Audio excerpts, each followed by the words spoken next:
안녕하세요. 저는 사실 당신이 보석입니다의 저자입니다.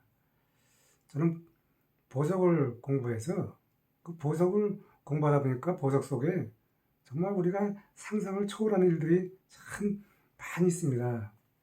그 보석 해봐야 1캐럿이 0.2g입니다. 0.2g 여러분 상상해 가십니까? 우리가 밥을 먹을 때 밥알 한 톨이 대략 0.2g입니다.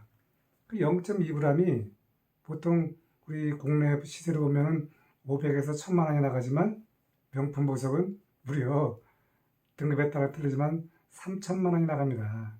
여러분 상상을 해보세요. 0.2g인데 3000만 원이다. 저는 보석을 공부하면서 이 보석이 가치가 그 어려움이 없었으면 그 가치가 이루어질 수가 없습니다. 왜냐하면 보석은 세 가지 요소가 있거든요. 견고해야 되고, 희귀성이 있어야 되고, 아름다움이 있어야 됩니다.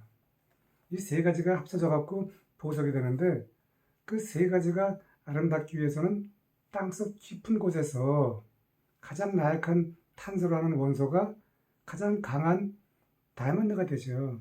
참 신비합니다. 이 자연의 이치를 알면 알수록 어려움이 없이는 좋은 결과물을 만들 수가 없는 것이 자연의 이치죠.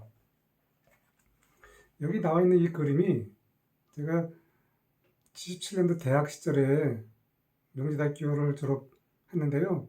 그 당시에 제가 이 제목을 보면은 또 재미있습니다. 두려워서 스스로 무대에 세운다라고 하는 것입니다. 여기 보시면은 두렵기 때문에 내가 스스로 도전하자 라고 하는 것인데요. 이 은퇴하고 여러분 지금 상황이 어떻습니까? 두렵습니까? 아주 편하십니까? 둘 중에 하나겠죠.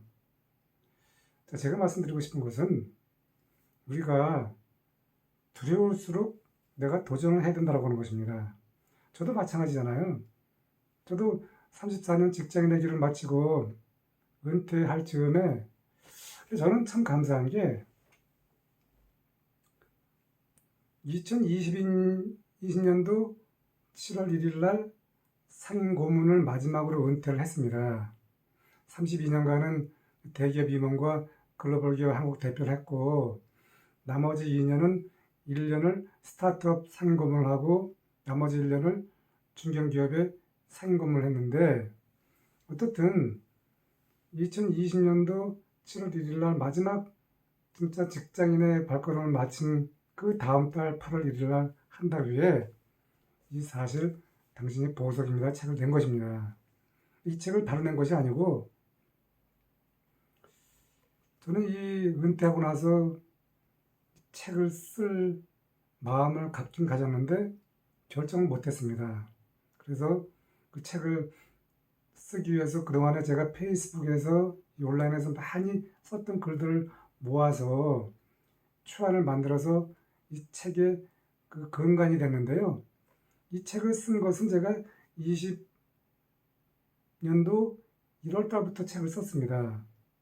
책을 쓸 때에 출판사와 협약을 해서 출판사가 감사하게도 출판 비용을 다 대주고 그리고 7개월 뒤에 완성하자 이렇게 결정을 하고 정말 7개월 동안 고생 많이 했습니다. 이 책 속에 보면은 정말 우리가 그 어려운 일들을 참 많이 만나게 되는데 저는 더없이 어려운 일들을 만났습니다. 이 두려워서 내가 스스로 무대에 섰다라고 하는 것은 저는 재수생이면서 늦각이면서 탈락의 대명사입니다. 이 책에 보면은 정말 아픔이 많다라고 하는 것 중에 하나가 탈락인데요. 뭐 탈락이라고 하는 것이 지금 생각하면은 왜 그 당시는 내가 왜 이렇게 힘들어했나. 여러분 다 마찬가지죠. 지나보면 아무것도 아닌데. 우리 세대는 부모님이 이렇게 미래 인생을 가이드라인을 하실 수 있는 그런 상황이 안 됐죠. 왜냐면 어려움 속에서 시골에서 농사를 지면서 공부하면 남주냐 이 말 한마디로 오직 자녀들을 격려했죠. 하지만 이제는 그렇지가 않지 않습니까? 우리가 많은 그러한 통로를 통해서 자녀들에게 새로운 인생을 알려주고 또 어려움이 처하면 다시 해결할 수 있는 그런 차선책을 만들 수가 있는데 하지만 모든 순간에 우리가 그 결정하기 전까지는 두려움이 많습니다.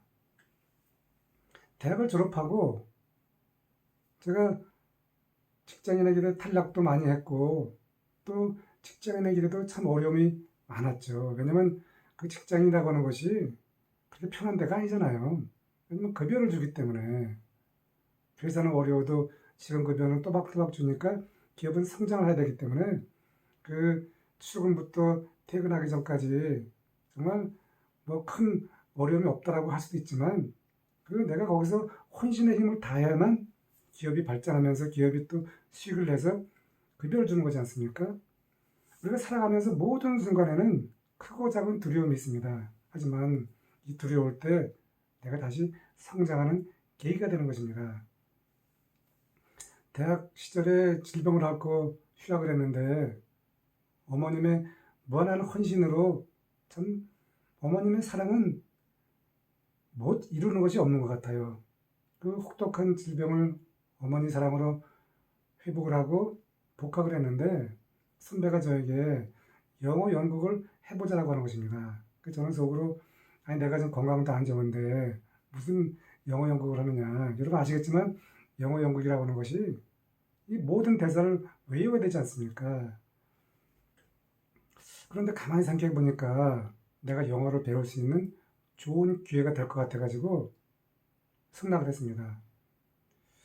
자, 저는 승낙을 하고 한 고민했습니다.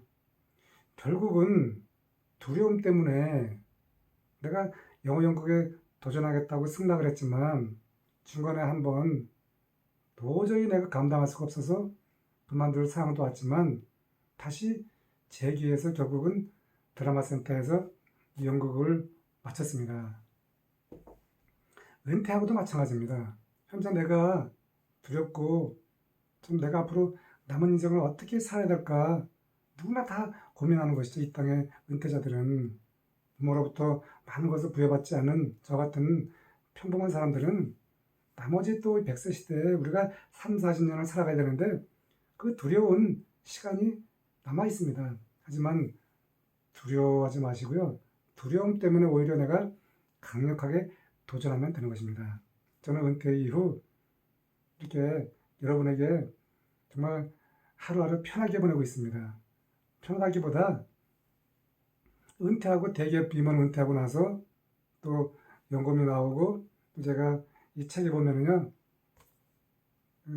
결혼 당시에 허름한 연탄 떼는 집을 사가지고 10년간 5층을 오르락 내리락 하면서 연탄을 들고 왔다 갔다 하면서 돈을 모아서 시드머니로 작은 임대료의 시작을 만들었습니다.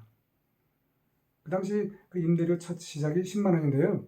10만 원이 아무것도 아닌 것 같지만 제 인생을 걸고 제가 모은 작은 시드머니를 모아서 임대료를 만든 것입니다.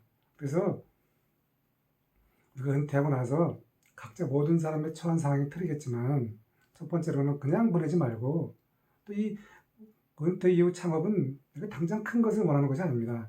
작은 것을 원하는 것입니다. 작은 것을 통해서 내가 다시 성장을 하면 되는 것입니다. 은퇴자 여러분 힘내세요. 나만의 콘텐츠가 있습니다.